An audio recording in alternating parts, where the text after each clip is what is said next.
Welcome, everyone, to It's a Wrap with Rap. I am your host, Ron Rappaport. This podcast features extraordinary people who do special things to enrich our lives and people who have overcome major challenges and adversities in their lives to come out on top, as well as people who can educate us on an assortment of topics. My guest today is Brenda Currey Lewis. She is an author. She authored the book that was featured on our Facebook page, A Twisted Fate, My Life with Dystonia, and has lived with generalized dystonia since 1974, when she was 7 years old. She is 54 years old now. Dystonia is a neurological movement disorder that causes muscles to contract and spasm involuntarily. The neurological mechanism that makes muscles relax when they are not in use does not function properly. Dystonia is the third most common movement disorder, next only to Parkinson's and tremor. While it is a chronic disorder, the overwhelming majority of cases are not fatal. Estimates suggest that no fewer than 300,000 people in North America are affected. Brenda's torso is twisted and her left hip continually straightens and twists inward. Therefore, her left leg refuses to stay on the foot pedal of her wheelchair. Her leg demands to stick out to the side, whether she is sitting or standing, and gets in the way. Her left knee needs to straighten too, and her foot clenches quite vigorously most of the time. Her left shoulder and arm have a permanent tremor. When people ask about her condition and she tells them she has a rare neurological disorder called dystonia, they usually draw a blank. She is with us to tell her story and advocate for awareness to dystonia. Welcome, Brenda, to the podcast. Thank you, Ron. Good to see you. So glad to have you. Could you briefly describe your early years prior to within 3 months after your 7th birthday? What life was like for you? Oh, it was a normal childhood. I was curious. I was loving the outdoors. I was getting involved in activities like every other able-bodied child, and life was pretty good. Yeah. We had wonderful summer holidays and cold winters up here in Canada, but they were good. Everything was going along pretty good. Edmonton, Alberta. Right. Yep. Edmonton, Alberta, Canada. Yeah. Beautiful country. Yeah. Can you be born with dystonia, and can it be hereditary? Well, you can be born with it. Symptoms don't usually show up until you're, I think it's 5 to 13 is the average age. If you are going to get generalized dystonia, that's usually the years that the symptoms will show themselves. So everything, by the way, there's an exception to every rule. But yes, you can be born with it. Yes, if it's hereditary. Brenda, describe to us what started happening to you at age 7 and 3 months, and what was the family's reaction? Okay, well, I was kind of clumsy. I started being very clumsy, and my left foot, I kind of started walking on the outside edge of my foot, and then I was pigeon-toed, and I remember this only from my mom's recollections, but they would see me walking, and I started getting a little more clumsy than usual, and my foot was turning in, and my mom would slap my leg and look at my leg and move it and ask me why I was doing this, and I had no answer for her. And so as the summer progressed, it got worse. So the first day of school of grade 2, I was in a doctor's office, and but my family, yeah, they, could tell something was up, but no one knew what it was or how serious it was, and life just had to go on. But yeah, so, but things were getting tough physically. Yes. What was the process like to get it diagnosed correctly? And tell us what many people are told by a doctor who doesn't know what it is, and approximately how long does it take to get a correct diagnosis in today's world? Okay, well, things really haven't progressed as they should have since 1974. For me, it was very unusual, and I was very lucky. And I was diagnosed, the symptoms started start of July of that summer. And we started going from doctor to doctor, and they had no idea what was wrong. And one doctor just said, "Oh, it's ligament damage in your knee," and they rolled me up in gauze and sent me home. That didn't help anything. And so finally, one doctor just told my mom I was looking for attention and to go home, and I'd grow out of it. And Wow. my mom knew that wasn't the case. She knew me better than that. She had that motherly instinct, huh? She did. She Yeah. did.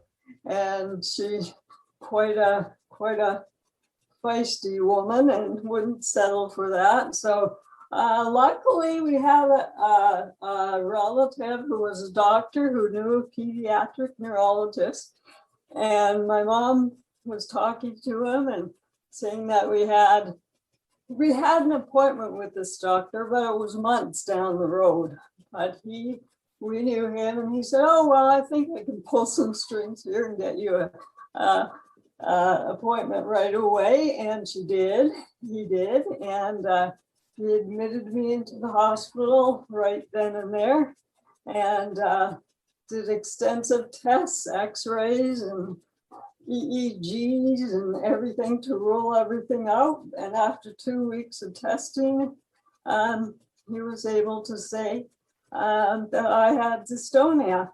And I was very lucky because he had actually seen a case or two in his life, in his career that far, and was able to recognize the movements and the pulling of the muscles, and he rolled everything else out. And I was called dystonia musculorum deformans. That's the full name for generalized dystonia. And my mom didn't know whether to laugh or cry, she said, because she had no idea what it would mean for me. And he said, "Well, you can laugh because it's not going to kill me and it's not a tumor." But besides that, he couldn't really say what my future would hold. So, Right. yeah. You stated in the book, which I read, and I recommend the book to everyone. It's a great book. You stated that every case is so different, yet very much the same. Yes. What did you mean by that? Well, if anyone will tell you their story, and everyone will, they getting their dystonia. There are different types of it. You can get it in all different parts of your body. And there's always a common thread of, the whatever part of the body it would start at. It was pulling and twisting and getting very embarrassed and not wanting to go in public, and going to doctors who will say, "Oh, there's nothing wrong," or "It's too much stress," or "It's all in your head," and just go home. And when you're told that enough times, you start to believe it, and you alienate yourself from going out because you don't want people staring at you and you don't know what's wrong. The symptom and the reaction you'll get from the medical community is very much the same. But, everyone is very individualized with their symptoms. Intensity and what way your body is pulled. It's just everyone's different. Right, Yeah. right. And I can relate to a lot of this. I'm a male breast cancer survivor, Yes. and we advocate, and we go through the same thing, where some of the doctors just poo-poo it off, and they'll say it's not, it's nothing, it's a cyst or whatever, a calcium buildup. And we've Yeah. had instances like that. So I can relate. And we're a rare disease, and so are you. Tell us about your school years, coping, getting around, and how were you received by your peers as the dystonia progressed? Okay. Well, that first year was very difficult in school.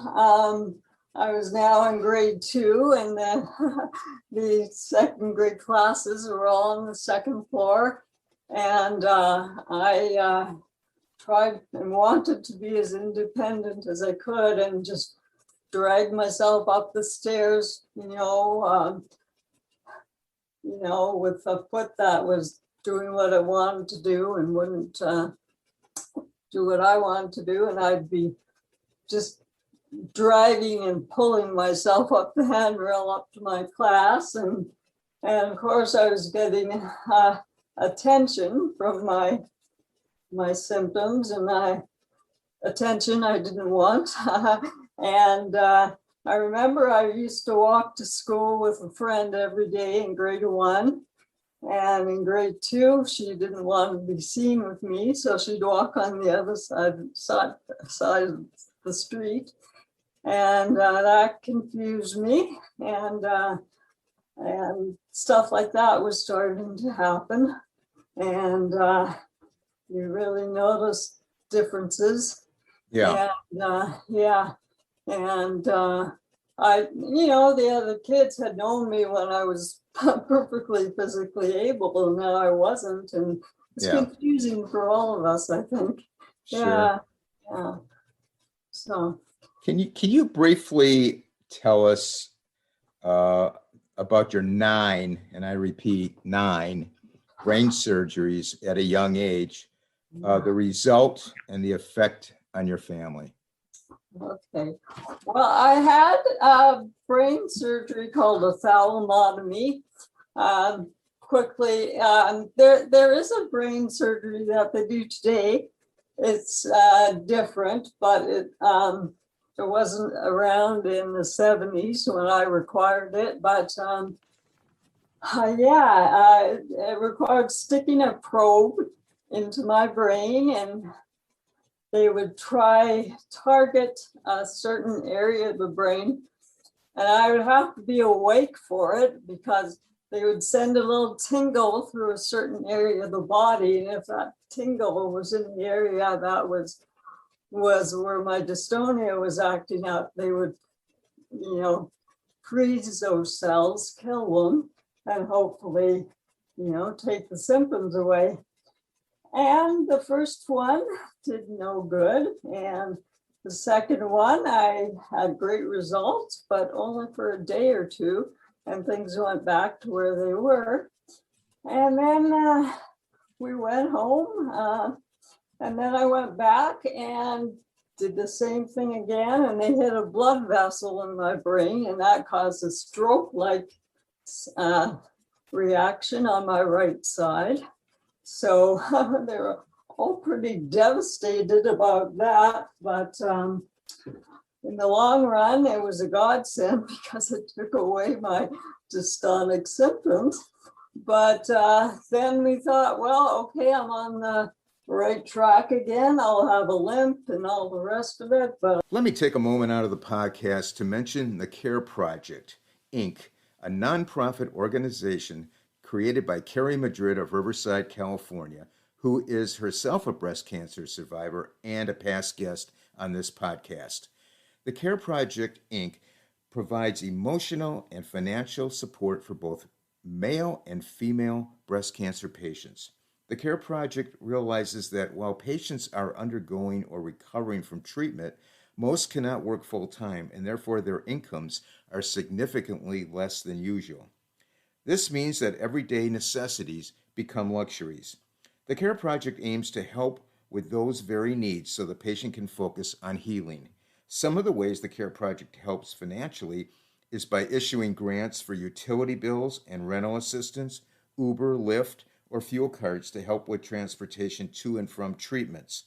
Emotional support by offering a survivor's social club for those going through and recovering from treatment, a survivor patient mentoring program, and health and wellness classes and workshops. While the CARE Project wishes it could financially support breast cancer patients everywhere, financial support is limited to Southern California, with Riverside and San Bernardino counties as their first priority. Carrie has also written a new book titled Handle with Care, Your Breast Cancer Support Group in a Book. The book is a portable support group with voices of experience from those that have been there. The book is a valuable resource not only for those dealing with a breast cancer diagnosis, but for their family members, friends, and those playing support roles. 100% of the proceeds from the sale of the book go to the CARE Project, Inc. The book is available on Amazon in both Kindle format and paperback. Links to the CARE Project and the book will be listed in the podcast notes. Get back to walking and life could resume. And my mom noticed that my left foot was now starting to do what my right foot had started to do a year or two earlier.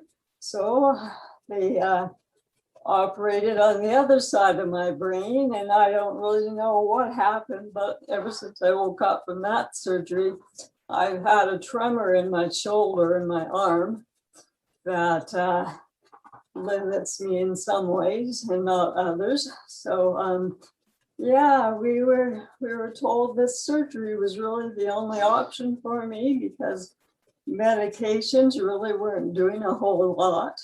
There isn't really a oral medication that will help generalized dystonia. Yeah. And I, wasn't getting a lot of help, so we had this surgery. But it had its its positives and its negatives. Yeah. And that all happened within a space of about 2 years. I had 9 of those surgeries. So that's 9 surgeries in 2 years. Yeah. And what age were you when that was going on? I was probably between 8 and 10. Yes. Between 8 and 10. 8 and 10. Yes. So you had so many ups and downs with the surgical procedures at such a young age. Tell us, how did you keep your spirits up? I don't know. I was just always the kind who wanted to be involved in everything. And my parents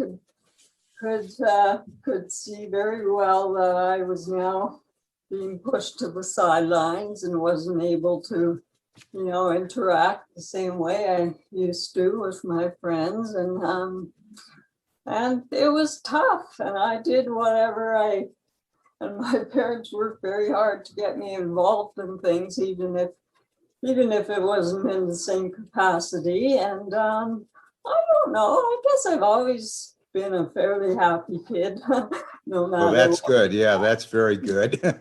Yeah. And it would have been a nightmare if you would have been a sad kid, that's for sure. Yes, yeah.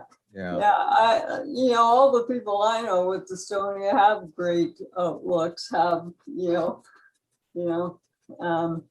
let it stop them. So, I was happy with what I got, and I have to say my parents and my family were very good at making sure I got, Yeah, they tried their best to keep involved it. in things. Yes. Keep it as normal as possible. It was a tough spot to fill. Yeah, absolutely. Why do you think your family tried all those surgeries? My mom, well, she nothing very little about dystonia was known, and not much more is known right now. The theory is it's a chemical imbalance in the part of the brain that controls muscles, and that the brain may be kind of emitting too much of a certain chemical at a time when I'm not asking, my muscles aren't asking for it. So my mom thought, well, okay, if it's a chemical imbalance, there's new drugs being created all the time. She had a great outlook on the future, and medication wasn't working, and the doctor just said, hey, there is brain surgery and it could help. So since nothing else was helping, it was the next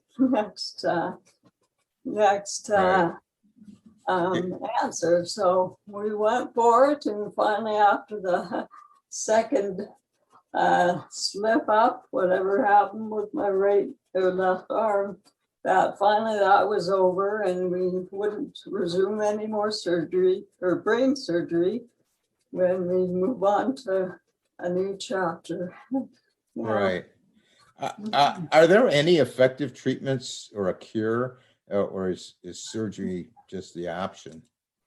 Well, I guess it might depend on what kind of dystonia you have. But for generalized, there's really no oral medication, although I've been taking oral medication for years. Some people, it just depends on their body if something is going to work for them. I'm sure everyone has heard about Botox injections. Yeah. Mm-hmm. You hear a lot about it for cosmetic reasons, but years before it was ever out for cosmetic reasons, they were using it with dystonia. And I don't know what the stats are, but some people it works very well. Some it doesn't work at all. Some it'll take a long time to start working. I take the shots now, and sometimes I think it's working, and sometimes I don't think it's doing anything at all. So it's just really, really hard for people to find something that's going to work for them. And and there is no cure or no real, take this, it will work. It's just take this because it might work. Yeah. So, Brenda, can dystonia just go away? Well, I don't know every case out there, but I don't think so. It can lessen, it can remit for a while and then come back in a different way or a different part of your body, I think. It's just something you can't tell, you can't predict. You can't predict. No, there's no predicting. In your book, you said that dystonia can happen to anyone. Yes. Why did you say that? Okay, well, in my case, my dystonia is hereditary. I got it from my dad's genes. My dad carried the gene, didn't have symptoms, but carried the gene. And he had a 50-50 chance of passing it on. And me and my sister both got the gene. Now, if you get the gene, that doesn't mean you've got dystonia, but there's a 30-40% chance you could develop symptoms. And I developed symptoms and my sister didn't. So it's hereditary, but there are many people with different types of dystonia who have no medical history in their family of it. And now you can only test for generalized dystonia to find a gene. So all the other dystonias, there's no way of telling that you have it, but people develop symptoms. So, it can happen to anyone, even if it's not in their family. So, How long has that genetic test been around? let's see, probably, well, I'd say 20 years, give or take. Okay. Not a long time, but So if someone in the family has it, it probably would be yes. a good idea to get tested. Yeah, I would say. And another thing is, there is one other case in the family. It was my dad's cousin's son, and that my dad wasn't close with that side of the family, but my mom had heard that there was a boy named Rob, distantly related, had some affliction and didn't know what it was, but wondered if that maybe was what I had. And it turned out it was. And since that side of the family wasn't close with us, I met the guy once or twice, but but we didn't know about it. They didn't share. Maybe they didn't even know it was hereditary. We don't know. But but it is in our family. So will it show up again? We hope not. It could skip generations, It's similar to breast cancer, what we face in the male breast cancer. A lot of similarities with the the genes and everything. And yeah, that's interesting. how did society treat disabled people back in the 70s and 80s, and how have things changed? Oh, well, I must say, attitudes towards disabled have changed very much for the better. That's good. If you're disabled and you're with a friend or another person, they kind of, the shopkeeper or wherever you were, would ask the able-bodied person a question, and I'd be sitting right there, and he'd ask someone else, and or if a kid was staring at you, a parent would grab their arm and tell them don't stare and just go on. And but people are really great. Whenever I'm out, if I drop something or need help of any kind, usually there's someone there who will just jump up and help me and make conversation and treat me like I'm a real person. So I'm glad to hear that. Yeah. People really are great one-on-one. Yeah, I have to say. I think we're all kind of wondering, did you have any close calls with accidents throughout the years? Well, I move very awkwardly. Well,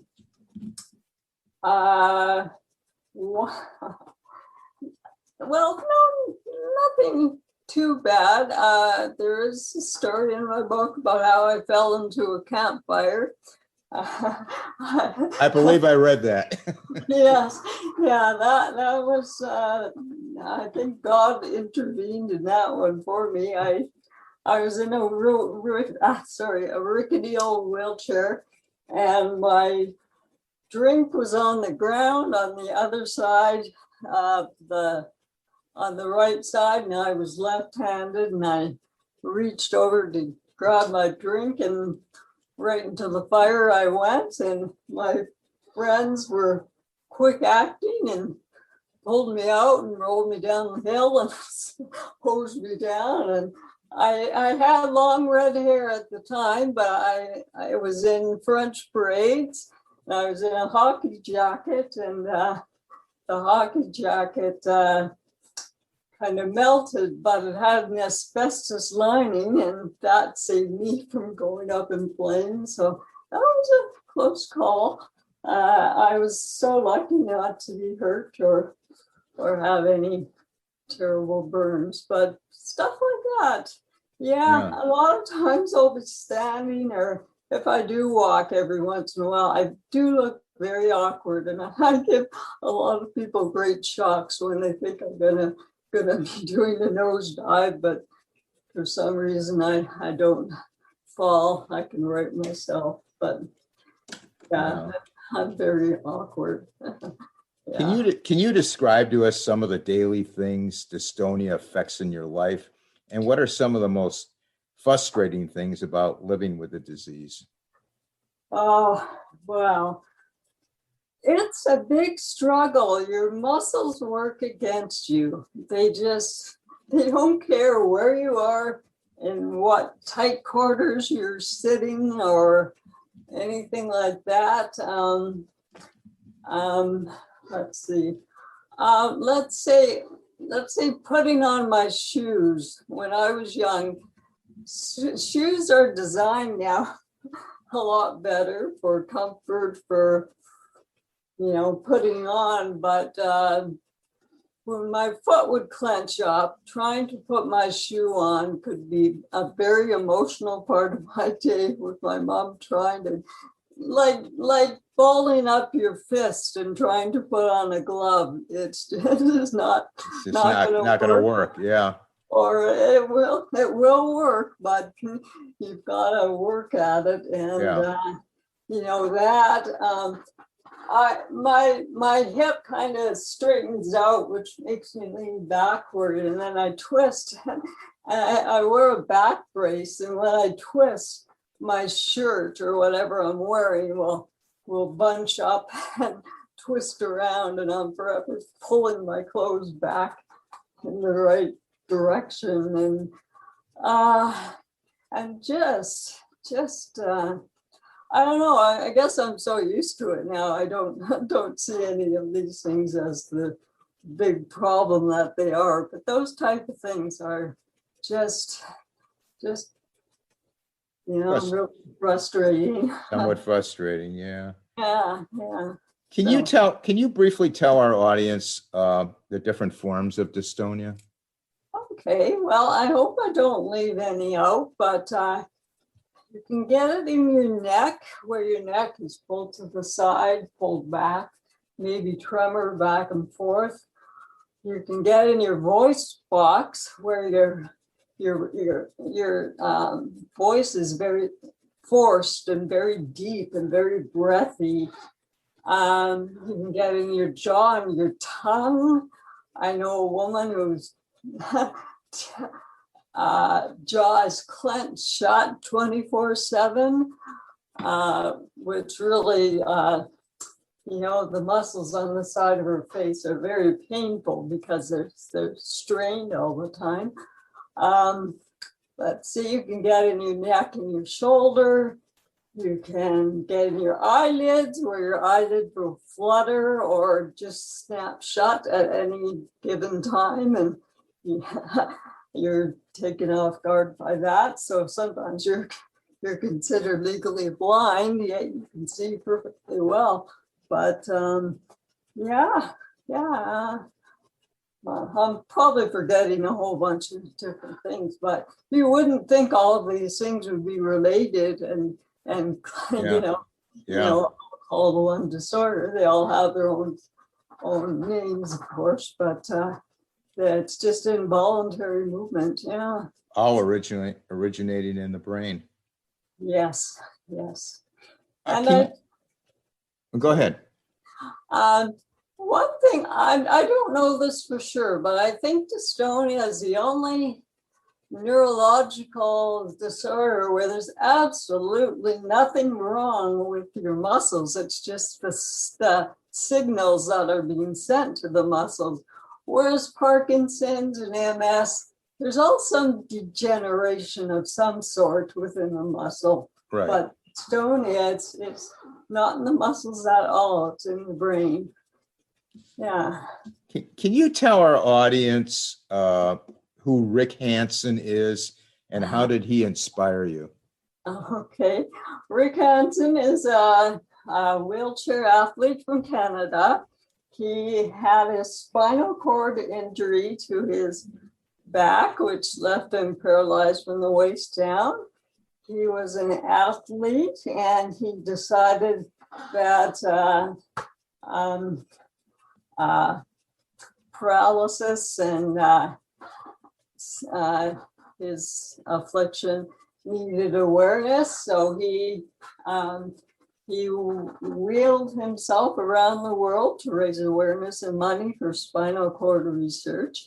And he was on his way to the end of his worldwide tour, going through Alberta, where I live, to BC, which is next west of Alberta. And that's where his journey would end. And he was coming through town, and we went to see him. I see him give a little speech before he left for BC. And my mom and I went to, just hear his speech, and there were too many people around. So my mom took me out to the highway and said, "Oh, well, we'll just take your wheelchair out. You'll sit on the highway and wave as he goes by." And I thought, well, okay. So we were, but as he started to pick up momentum down the highway and just about past us, my mom pushed me out into the middle of the highway. And he didn't quite slow down, but he did say hello and asked me my name and everything else. And I was just so embarrassed and everything else. But he gave me inspiration that anything can be done. And I had been thinking about moving out on my own. Didn't really know how that would happen, but I was 20 years old at the time, and it's at home and not really doing a lot during the day yet. And I really wanted to start my independence. So he kind of helped me towards that end. And that was really... That's great. And that's really great to know that one person at that one moment inspired you. I mean, he made a difference. Yes, he did. That was great. It was caught on camera, and I was embarrassed to see myself on TV. But I don't know why, but yeah. Tell us how do you deal with the stress of this? I know there's got to be some stress. There's stress, yes. Well, I take stress fairly well. I laugh a lot. I have a very quirky sense of humor. When I first moved out, I started to have insomnia and would get up late at night, and the only thing on TV worth watching was David Letterman. And when he was still on the air, and I would continue this insomnia and watch David Letterman, who has a very quirky sense of humor. So I think I caught a bit from him. But, laughter very much helps.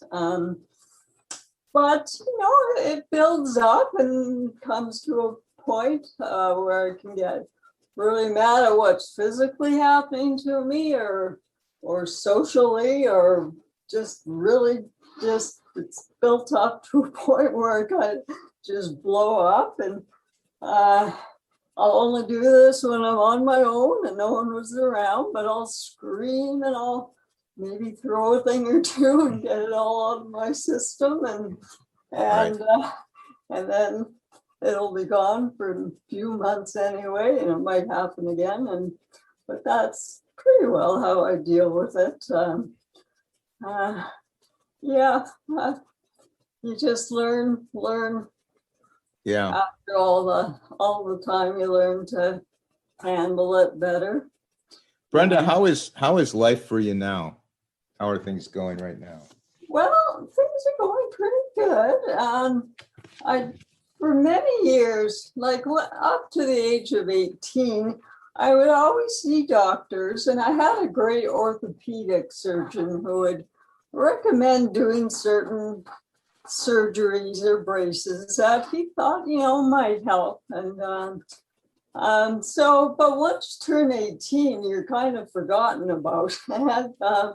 And but I did go to a neurologist for a while and stuff like that, but I really wasn't tracked for a long time, didn't go to doctors or anything else. And then I finally, a few years ago, thought, I better start being proactive again, like my mom had been.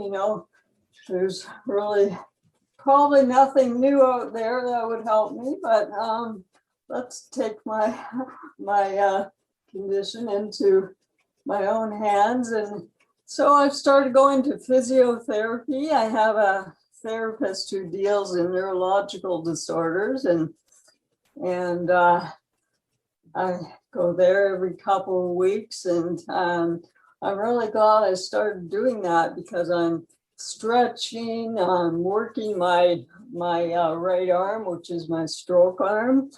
By the way, the stroke did take away my dystonic symptoms, but if I ever try to work either my arm or my leg back to being a bit stronger or doing things a bit more normally, I kind of feel that tugging sensation within the muscles a bit. And that's very reminiscent of when dystonia started. So I don't do a lot with my right side, but now I'm doing a bit more with it. I'm doing more exercises for my back. Dystonia is quite in my torso. And I'm pulled to one side, but I do have a brace that helps a great deal. But I'm going to physio, and I'm getting Botox shots now. And I think they're helping my foot, if nothing else. That's good. Yeah, it doesn't clench up as tightly and as it did. And it's a bit more relaxed. And life's pretty good. Well, that's good to hear. With COVID, I've spent a lot more time at home, and sometimes slowing things down and staying at home is a good thing for me. I guess with age, I tire out a lot quicker and takes longer to recuperate. So it's good that I have the chance to stay home and relax and try to calm things down sometimes. Is that physiotherapy helping? I really think it is. Yeah. I'm learning little exercises that, stretching is very, very important. If my, my movement, half of my movement probably isn't even dystonia.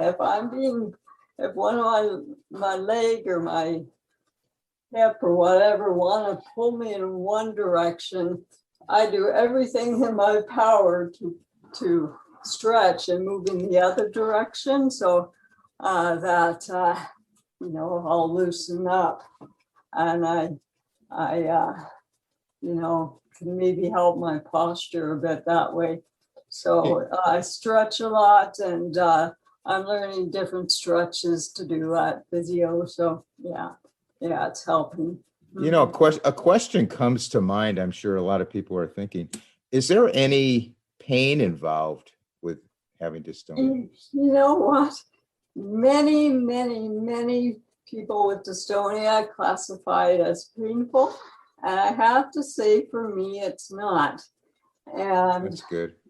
And yeah, and you think with all the wear and tear that my muscles have put my body through over the years that I'd be in pain, but really I'm not. So I'm very thankful. But yes, a lot of people, it's painful, and I can see why. Being in my limbs, you can counteract the pulling easier than if it's in your neck. Like if it's in your neck and your neck's pulling one way, well, to yank it the other way, it's right. probably not going to be a smart thing to do. So I'm lucky that I have dystonia where I have it, but a lot of people don't have that have an alternative way to do things. And I can see how it can be very painful and awkward. Yeah. Another question comes to mind. How does the dystonia affect your sleep? Um, Over the years, it's been a problem. I take a lot of medication. Actually, I'm coming off of medication right now. My doctor, last time I had Botox, said that with my age and the medication I'm taking, that there's a good chance it could aid in dementia. And I thought, oh no. Yeah, we don't need that. Don't need that. So I'm weaning myself off. I'm probably not going to go off it all the way. It does do a little bit, but I certainly don't want dementia. But I've always said to people, I think I sleep pretty well because I'm heavily medicated. But yeah, at the moment, sleep is not a problem. It has been in the past. Okay. So the involuntary movements don't wake you up, in other words. No. And they do say that when you're asleep, dystonia stops. My mom and dad used to, when I lived at home, if they knew I was fast asleep, they'd open the door and just look at me for a little while because I was just lying there peacefully, Yeah, sure. like that. But yeah, so it's strange that it would disappear when you're asleep. It's really strange. Now, your parents said you never asked why me. What advice do you have for people out there facing their own challenges? Oh, I don't think I'm a person to give advice because, everyone's so individualistic. What works for me is not necessarily going to work for anyone else. But I would say if you just keep going, it gets better, even if it doesn't get better, if you know what I mean. Right. Keep going forward. Keep going forward. I really believe someday there will be some breakthrough of some sort, and hey, it might be even after I'm gone from this earth. But I believe there are better days ahead, and we have to think that way, or else you can get into a lot of emotions that are difficult to deal with. And yeah. Well, Brenda, tell us about your advocacy and what kind of support is out there today. Well, I am the president of the Edmonton Dystonia Support Group. We used to have meetings, but they were never well attended, and people for some reason did not show up for them. But there is a support group in Edmonton and in every major city in North America and in Europe, all over the place. Since my book has come out, I've met people from Brazil and Finland and England, etc., who have dystonia, and there's all sorts of support groups around the world. There's lots of literature, but there really isn't a lot to learn because there's no effective treatment. So it doesn't seem like they're doing that much research. Is that what you're saying? They are doing research, yes. We do fundraising here in Edmonton too, and the person I fundraise with is phenomenal at raising money, and so we're sometimes, individual researchers will ask for a grant. They might want to study a certain part of dystonia, and sometimes there's more people wanting grants and there's money to give out. So in that way, this was a couple of years ago, I heard this. So that's promising, but there still isn't that magic bullet out there yet. Yeah, no breakthrough. Yeah. Yeah, no breakthroughs. But, Brenda, what excites you going forward? what excites me going forward? Just the hope and the prayers that there will be a breakthrough. But people, that are misdiagnosed or wrongly diagnosed for years with no diagnosis at all, just getting a diagnosis when you've gone for years without one, hey, that can help a lot. Yeah. Okay, I'm not crazy. It's Right. not all in my head. That I got something real, and it's going to be a real tough road, but I know what it is now, and I can go from there. And a lot, like I say, Botox is a great help for a lot of people. Like I say, I don't have statistics, but I hear of a lot of people who get help by it to some degree or to a whole degree. So. Brenda, how can people out there contact you? Okay, well, I have email addresses. I'm on Facebook under A Twisted Fate, My Life with Dystonia. Same with Instagram. It's _twisted_fate. Twitter, it's at Curry Lewis, CurreyLewis. Should I say my email address? Brenda Currey9 @gmail.com. That's Brenda, BRENDA CURREY and the number 9 @gmail.com. Okay. Yeah. Well, I'm going to list all of your contact information in the podcast notes. Oh, okay. And also on my Facebook page, I believe I have your book cover on there as well right now. Right. So we're going to keep promoting that for you. Oh, thank you. Brenda, I just want to thank you for coming on and sharing your story and explaining to us what living with dystonia is all about, especially for people who maybe never heard of it or had no idea. You are indeed an inspiration to all of us, and I wish you good fortune going forward. Well, thank you. Thank you, Ron. And I want to tell the audience your comments and your suggestions to improve the podcast are always welcome. Our website is www.itsarapwithrap.com. Our Facebook page is It's a Rap with Rap. And you can email us at itsarapwithrap@gmail.com. Thanks everyone for listening. Stay safe out there. And for now, it's a wrap.